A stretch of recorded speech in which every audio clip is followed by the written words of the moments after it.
Here in India, there is a greater demand of sari. But if you go to Switzerland, is there the same demand of sari? No, no, no.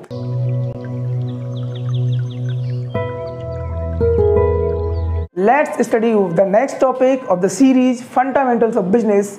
और Fundamentals of Business series में हमारा नया topic है characteristics of business environment. तो चलिए समझते हैं इस टॉपिक को कि एक बिजनेस एनवायरनमेंट के क्या क्या फीचर्स हैं, क्या क्या प्रॉपर्टीज हैं और क्या क्या कैरेक्टरिस्टिक्स हैं। So let's discuss the first point, totality of external forces. जो बिजनेस एनवायरनमेंट होता है, this is the totality of all the external forces. जितने भी एक्सटर्नल फोर्सेस हैं जो एक ऑर्गेनाइजेशन की वर्किंग को इम्पैक्ट करते हैं, इन्फ्लुएंस करते हैं, उन सब को हम मिला देते हैं तो हमें क्या मिल जाता है, बिजनेस एनवायरनमेंट मिल जाता है। अब कौन कौन से एक्सटर्नल फोर्सेस हैं? सप्लायर्स हो गए हमारे, कस्टमर्स हो गए हमारे, कॉम्पिटिटर्स हो गए हमारे, पॉलिटिकल चेंजेस हो गए हमारे, लीगल चेंजेस हो गए, टेक्नोलॉजिकल चेंजेस हो गए। तो इन सब को मिला जुला के हमारे क्या बनता है, बिजनेस एनवायरनमेंट बनता है। Let's move to the next point, specific and general forces. Business environment में दो तरह की फोर्सेस होते हैं, पहला होता है स्पेसिफिक फोर्सेस और दूसरा होता है जनरल फोर्सेस। कल के वीडियो में भी हमने ये चीज़ डिस्कस की थी। Let's discuss one more time.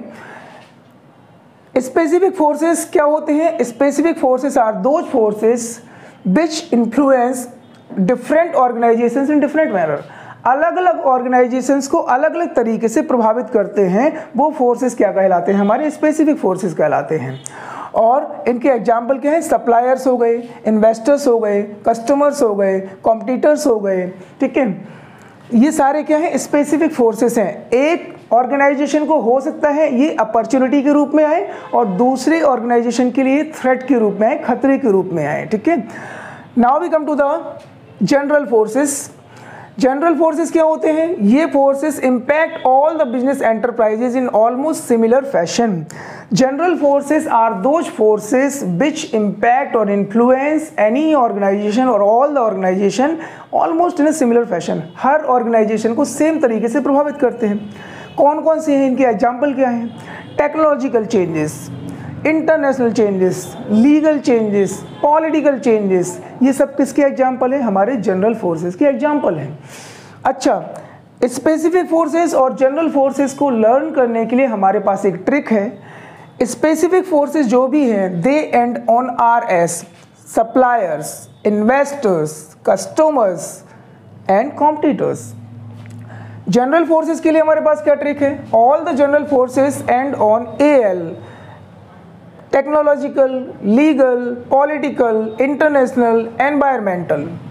Okay, so point clear है हमारा। Let's move to the next point, that is inter relatedness. क्या होता है भाई इंटर रिलेटेडनेस? सारे के सारे जो एलिमेंट हैं हमारे बिजनेस एनवायरनमेंट के, पॉलिटिकल हो गया, लीगल हो गया, टेक्नोलॉजिकल हो गया, सप्लायर्स हो गया, कस्टमर्स हो गया, ये आपस में क्या है, इंटर रिलेटेड हैं। मतलब अगर एक में चेंज आया तो दूसरे में भी उस चेंज आना तय है, कुछ ना कुछ इम्पैक्ट उसके ऊपर जरूर पड़ेगा। इसका एग्जाम्पल हम लोग क्या करते हैं, देखते हैं। जैसे यहाँ पे देखा, awareness towards health in India gave a boost to fitness centres. Indian population, अब क्या, इंडियन पॉपुलेशन का हेल्थ के प्रति जागरूक हो जाना, अवेयर हो जाना, इससे जो हमारे फिटनेस सेंटर्स हैं उनको एक बहुत बड़ा बूस्ट मिला है। अब आप देख रहे हो कि छोटी छोटी सिटीज़ में भी बहुत सारे फिटनेस सेंटर्स खुल गए हैं and youths have started going to the gym. Changes कहाँ पे आए? हमारे सोशल एनवायरनमेंट में चेंजेस आए, लोगों का आउटलुक चेंज हुआ हेल्थ के लिए, हेल्थ कॉन्शियस हुए। लेकिन एनवायरनमेंट कौन सा चेंज हुआ? इकोनॉमिक एनवायरनमेंट चेंज हो गया कि हमारी फिटनेस इंडस्ट्री को एक बूस्ट मिला। Now we come to the next point, dynamic nature. Business environment का जो नेचर है वो कैसा है? डायनेमिक है। डायनेमिक का मतलब होता है it keeps changing changing changing, it keeps changing every month, every year और समटाइम्स एवरी डे। हर बार चेंज होता है। आप देख रहे हो कि फैशन में लगातार चेंजेस आते रहते हैं, है ना। कभी लूफर्स चलते हैं आपके, कभी बूट चला करते थे, कभी लॉन्ग बूट चला करते थे, आज पता नहीं क्या है, स्नीकर्स चल रहे हैं। So there are continuously changes. Next आता है हमारे क्या, अनसर्टेनिटी। अनसर्टेनिटी, बिजनेस एनवायरनमेंट को आप कंपेयर कर सकते हो वेदर से। वेदर क्या होता है? अनसर्टेन होता है। पल में 16 पल में मासा। अभी बहुत कूल होता है वेदर, अगले ही पल क्या होता है, बारिश होनी शुरू हो जाती है और बीच में क्या होता है, सूरज निकल आता है। इसी तरह क्या होता है, बिजनेस एनवायरनमेंट भी बहुत ही ज़्यादा क्या है, अनसर्टेन है।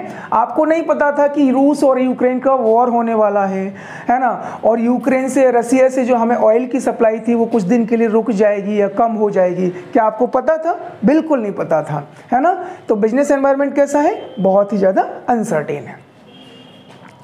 Next we come to the complexity. Complexity का मतलब क्या होता है, बहुत ही ज़्यादा उलझा हुआ होता है, समझ पाना मुश्किल होता है कि जो चेंजेस आ रहे हैं वो किस वजह से आ रहे हैं, उसके पीछे एक रीजन है या फिर बहुत सारे रीजन हैं। एग्जाम्पल लेते हैं हम लोग किसका, 1991 का, कि इंडिया में क्या हुआ, इकोनॉमिक क्राइसिस आई और इकोनॉमिक क्राइसिस की वजह से गवर्नमेंट ऑफ इंडिया को NEP लाना पड़ा, लिबरलाइजेशन, प्राइवेटाइजेशन, ग्लोबलाइजेशन।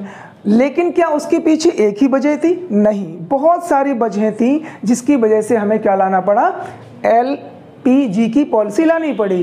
भाई इकोनॉमिक क्राइसिस चल रही थी, करप्शन बहुत ज़्यादा हो गया था, डोमेस्टिक इंडस्ट्री जो थी वो बहुत ज़्यादा कॉम्पिटिटिव नहीं थी, है ना, compete नहीं कर पा रही थी इंटरनेशनल एनवायरनमेंट के साथ, तो इसीलिए हमको क्या करना पड़ा, LPG लाना पड़ा। तो रीजंस बहुत सारे होते हैं। नेक्स्ट पॉइंट है हमारा रिलेटिविटी। What is relativity?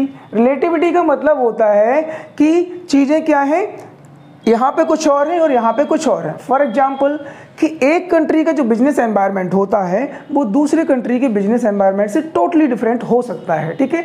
एक स्टेट का जो बिजनेस एनवायरनमेंट होता है वो दूसरी कंट्री के बिजनेस एनवायरनमेंट से टोटली डिफरेंट हो सकता है। Let's take the example of India only, ठीक है। Here in Madhya Pradesh or in Uttar Pradesh there is no demand of dhoklas, okay, but if you go to Gujarat they enjoy dhoklas too much. Let's take another example of international environment. Here in India there is a greater demand of sari, but if you go to Switzerland is there the same demand of sari? No, no, no. तो क्या होता है, अलग अलग country का, अलग अलग state का, अलग अलग सिटीज का बिजनेस एनवायरनमेंट क्या होता है, अलग अलग होता है। इसको हम क्या बोलते हैं, रिलेटिविटी बोलते हैं। सो गाइज आप लोग स्क्रीनशॉट ले लो please, and thank you for watching our video, and if you like our video then please do subscribe, share and like our channel Chanting Chanakya. Have a good day.